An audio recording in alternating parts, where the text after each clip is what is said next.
Fala, galera do segundo ano. Estamos aqui para mais um compacto, dessa vez do tema número 2. Vamos falar um pouquinho sobre a Revolução Francesa. É importante, antes da gente falar da Revolução propriamente dita, falar um pouquinho da situação da França momentos antes do processo revolucionário. Nunca é demais lembrar que a França era um dos principais países absolutistas da Europa e, naquele momento, os monarcas franceses eram Luís XVI e Maria Antonieta, que vão sofrer bastante na França naquele momento por conta de grandes problemas econômicos que o país enfrentava. Mas o problema econômico não era a única coisa que incomodava a população francesa. Uma das questões que incomodava muito a maior parte da população francesa era a organização estamental da sociedade. A gente tinha uma sociedade dividida em 3 estamentos: primeiro estado, clero; segundo estado, nobreza; terceiro estado, povo, onde o clero e a nobreza tinham uma série de privilégios, enquanto o terceiro estado, o povo, cobria todos os custos do Estado através de uma alta carga tributária. Dessa forma, essa parte da população, a maior parte da população, cerca de 90% da população francesa, estava muito incomodada com a questão dos privilégios que o clero, a nobreza, a família real francesa tinham. E esse incômodo ele piorou ainda mais quando a situação econômica do país piorou bastante, devido a pesados invernos que acontecem no final dos anos 90 do século XVIII. A gente observa que a população francesa teve problemas muito sérios no que diz respeito à questão das colheitas. E com a queda na produção de alimentos, consequentemente, a gente teve um aumento do preço dos mesmos, fazendo com que a população francesa, pessoal do terceiro estado, tivesse problemas até mesmo em conseguir adquirir alimento. Se a gente for observar, a gente nota que o negócio não é apenas conjuntural, não é só por conta dos invernos mais longos, mas sim pela estrutura da economia francesa. Se a gente notar o gráfico que nós temos, a gente observa que a gente tem a maior parte da população formada por camponeses. Entretanto, a gente observa que os camponeses são aqueles que menos têm propriedade em toda a sociedade.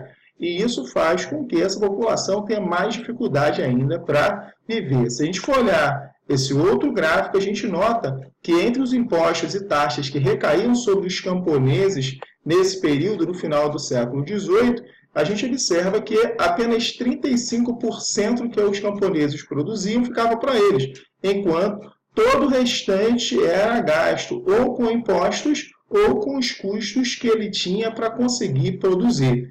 Então, dentro dessa ótica, quanto mais a carga tributária aumentava na França, consequentemente, menos sobrava para esses camponeses sobreviverem. E com a queda na produção de alimentos devido ao inverno, a gente observa que a situação de vida dessas pessoas fica pior ainda.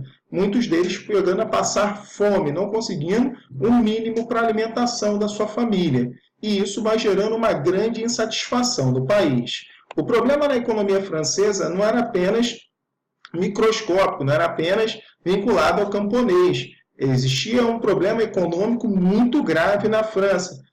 Por quê? O país ele gastava mais do que ele arrecadava. Ele tinha um déficit em torno de 161,4 milhões de libras, conforme a gente pode observar na parte baixa da balança. E se a gente for notar que a maior parte dos custos, das despesas do país, estavam relacionando custos com a família real, custos com guerra, custos com pagamento de uma dívida externa altíssima e outras despesas que incorporariam aí principalmente os privilégios que eram dados à nobreza, enquanto a maior parte da arrecadação do país, cerca de 78%, era de cobrança de impostos. Então, devido a essa grave crise econômica que a França tinha, o país ele vai quebrar economicamente. Normalmente, os monarcas franceses eles tendiam a aumentar a carga tributária sobre a população para tentar diminuir esse desequilíbrio na balança comercial do país.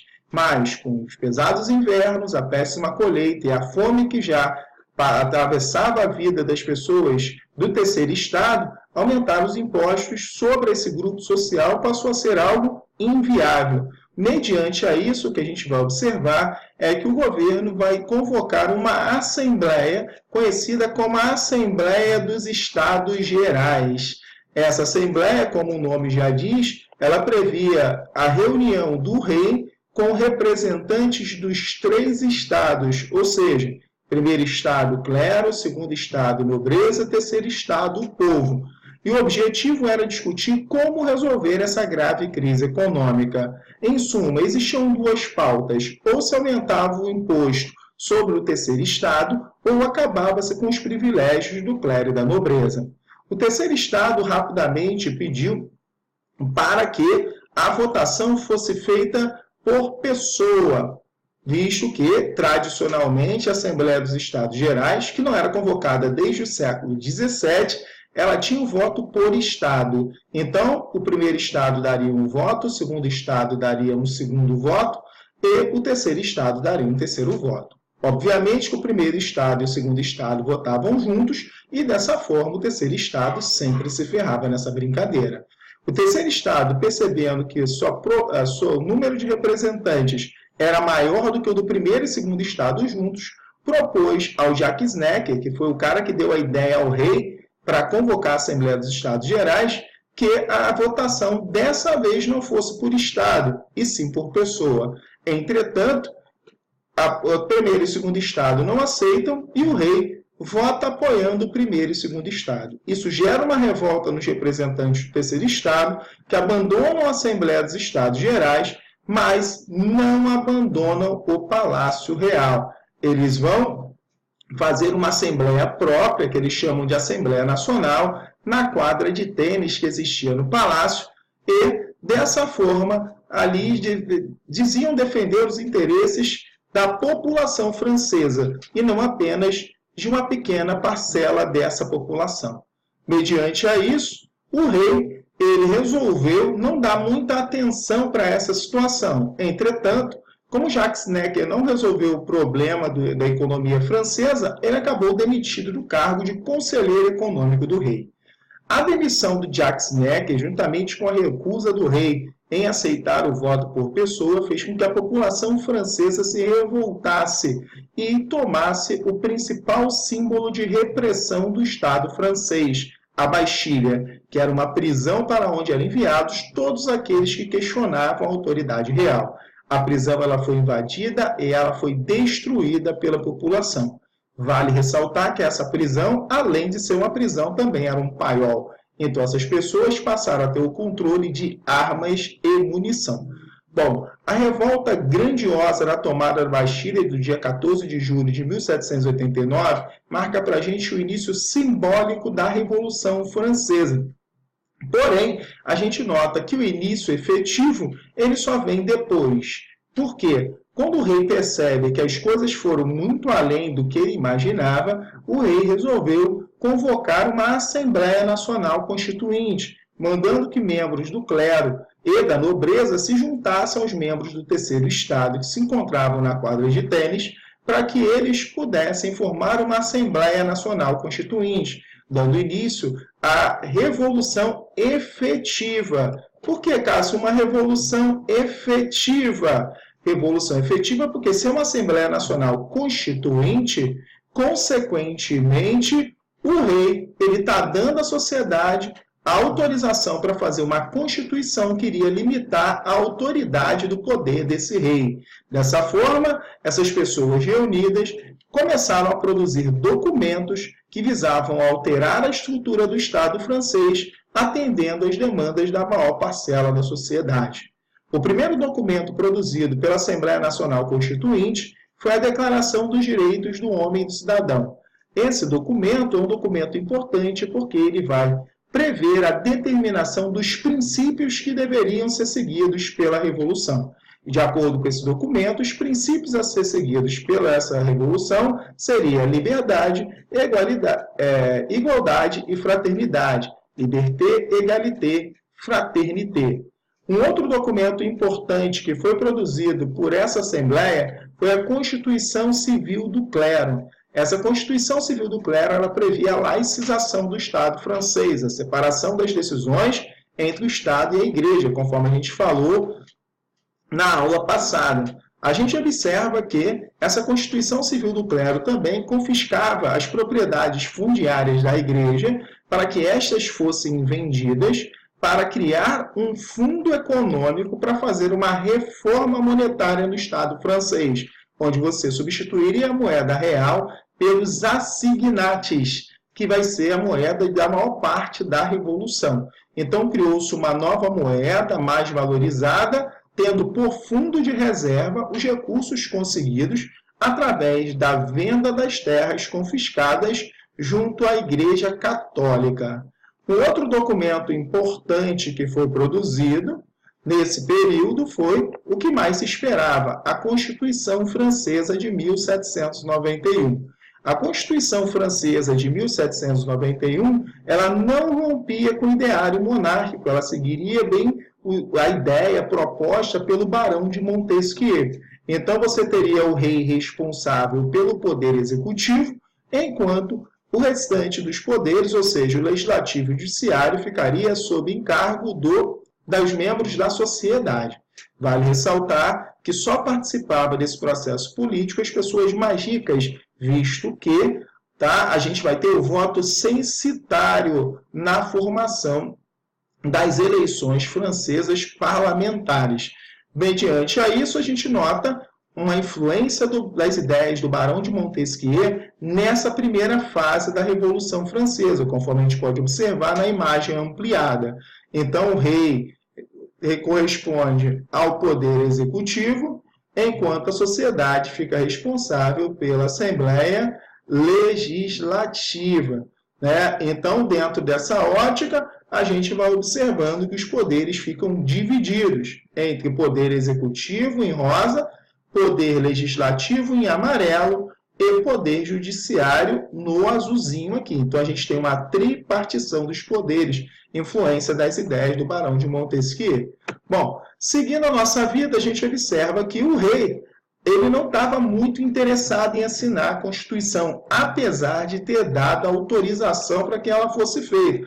Então, enquanto todo esse processo acontecia, a França estava sendo invadida pelo Império Austro-Húngaro, cujo imperador era o pai da Maria Antonieta e sogro do Luís XVI.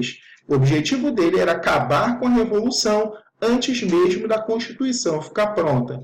Então, o Luís XVI ele vai tentar fugir, visto que a Constituição ficou pronta antes da Revolução ser terminada pelo seu sogro. Porém, quando ele tenta fugir, ele acaba sendo preso em Varenne, próximo à fronteira do Império Austro-Húngaro, fazendo com que ele fosse levado de volta para Paris. Dessa forma, começa a segunda fase da Revolução Francesa.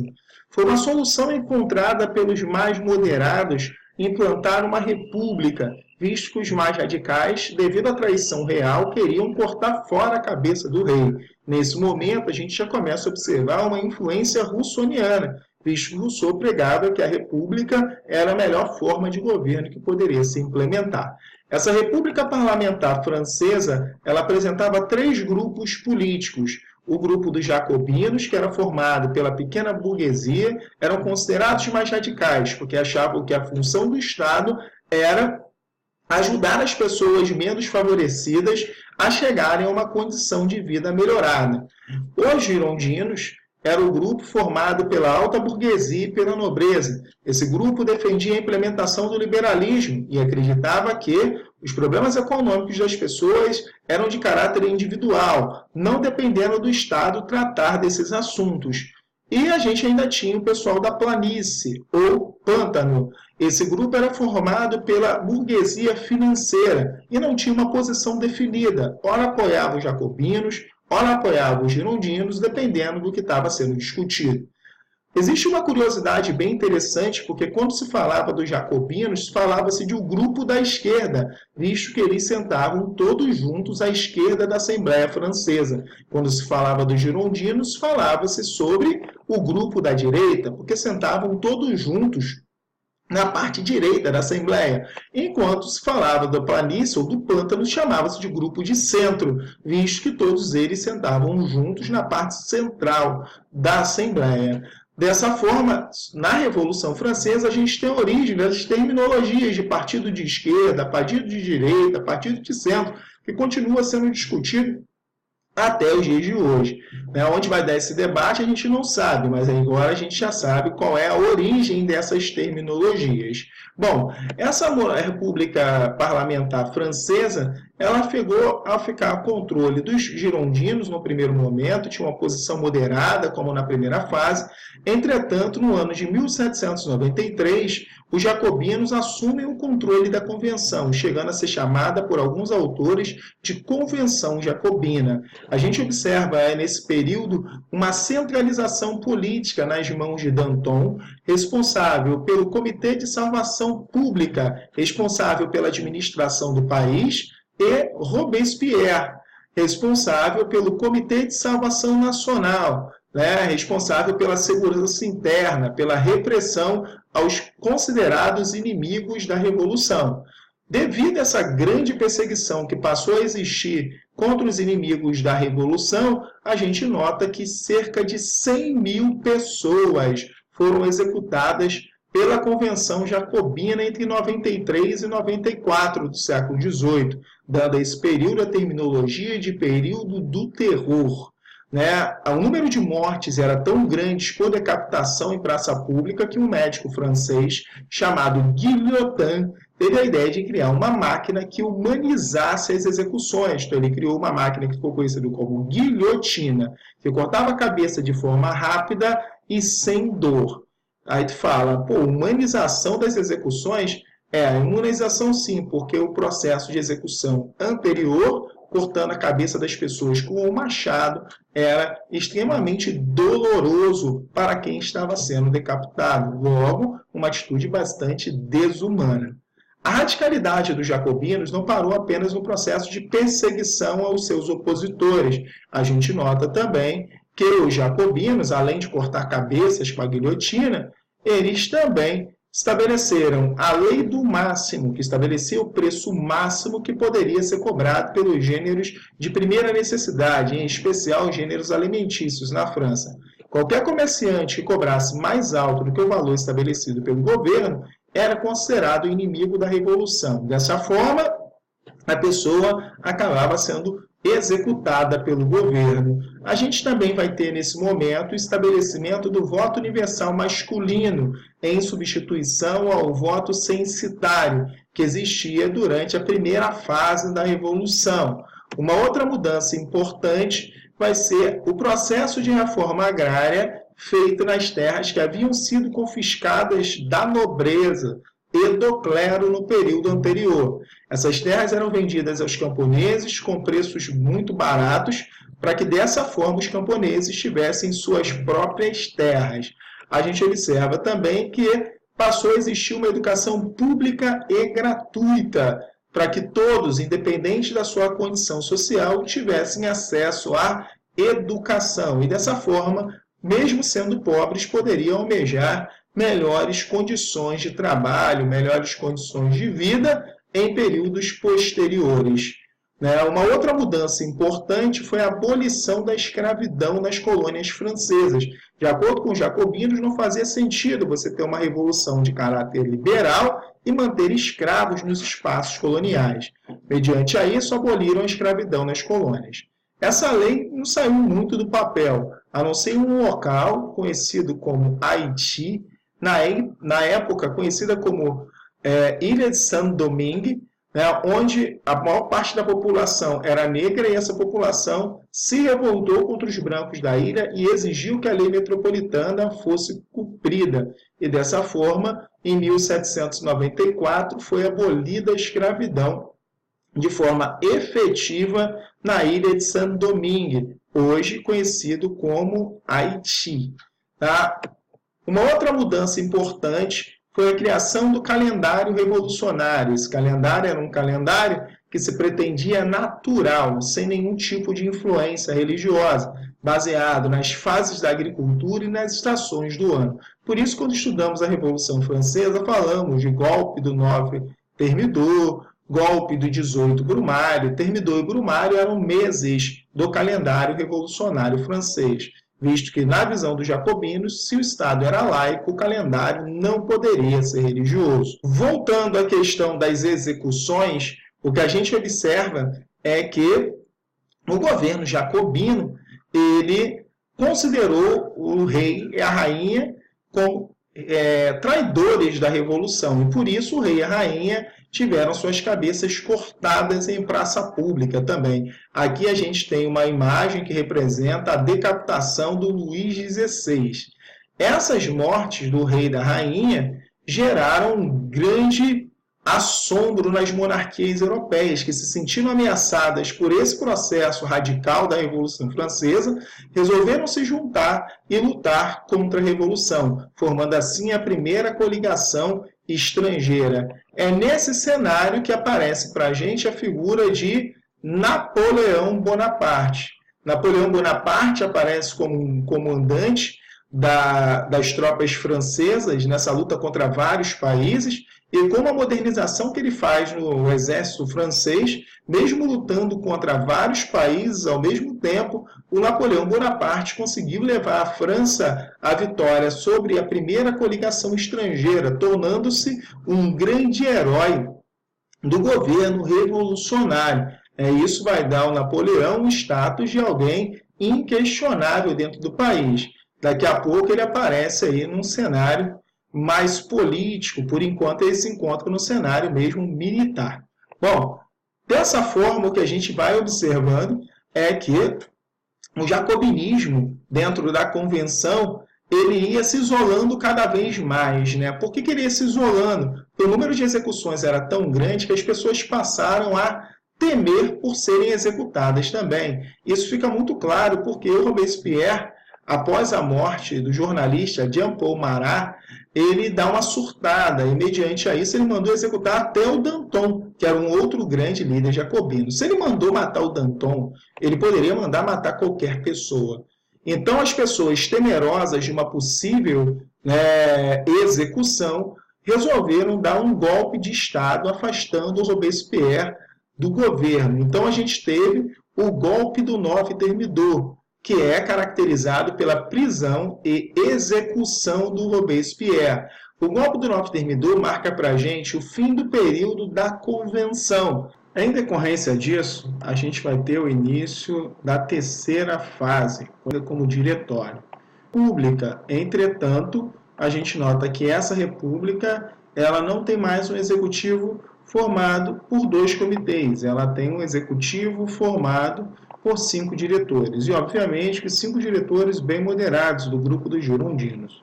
Se a gente for parar para analisar com maiores detalhes a questão política do parlamento francês nesse momento, a gente nota que a maior parte das pessoas estavam no centro, na direita e na reação, que são os mais conservadores de todos dentro do diretório. Então, se a gente somar esse pessoal todo, dá muito mais do que o número de pessoas da esquerda e os mais radicais vinculados ao grupo dos jacobinos. Dessa forma, a gente começa a ter o que a gente chama de uma reação termidoriana, ou o terror branco, onde as pessoas ligadas ao jacobinismo passam a ser perseguidas por esse novo governo que se instala. Isso quer dizer que a situação política ela estava longe de estar resolvida, ela apenas mudou de lado. Ao invés de você ter os jacobinos caçando pessoas que eles consideravam como inimigos da Revolução, agora nós tínhamos os girondinos fazendo essa caça contra quem eles consideravam inimigos da Revolução. Apesar do jacobinismo ter tomado um grande golpe e passar por processos de perseguição ligados à reação termidoriana ou ao terror branco, a gente observa que um líder jacobino chamado Graco Babeuf, ele ainda tenta um golpe de Estado para tentar mudar essa tentativa dos girondinos em implantar um governo mais moderado. Essa tentativa de golpe de Estado, liderado pelo Graco Babeuf, ficou conhecida como a Conspiração dos Iguais, que foi uma tentativa de tornar com o jacobinismo ao poder e acabar com a propriedade privada na França. Entretanto, essa ideia não deu certo e o movimento acabou sendo dizimado. Uma outra tentativa de golpe que também aconteceu na França no período do diretório foi um movimento liderado por um grupo chamado de realistas. Esses queriam o fim da república e o retorno da monarquia. O governo do diretório, mais uma vez, conseguiu evitar que a revolta tivesse sucesso. Além de todos esses graves problemas políticos, a França também sofria com um agravamento do problema econômico. Se a gente for lembrar, a Revolução começa por conta de uma grave crise econômica na França e uma tentativa de reforma monetária para tentar fazer uma revalorização da moeda e melhorar a situação econômica do país. Porém, se a gente for olhar com calma o gráfico que mostra o poder de compra dos assignats, a moeda que foi criada no decorrer da Revolução, esses assignats passaram por um grande processo de desvalorização, devido à grande emissão de assignats sem fundo de reserva monetária nos cofres do Estado francês.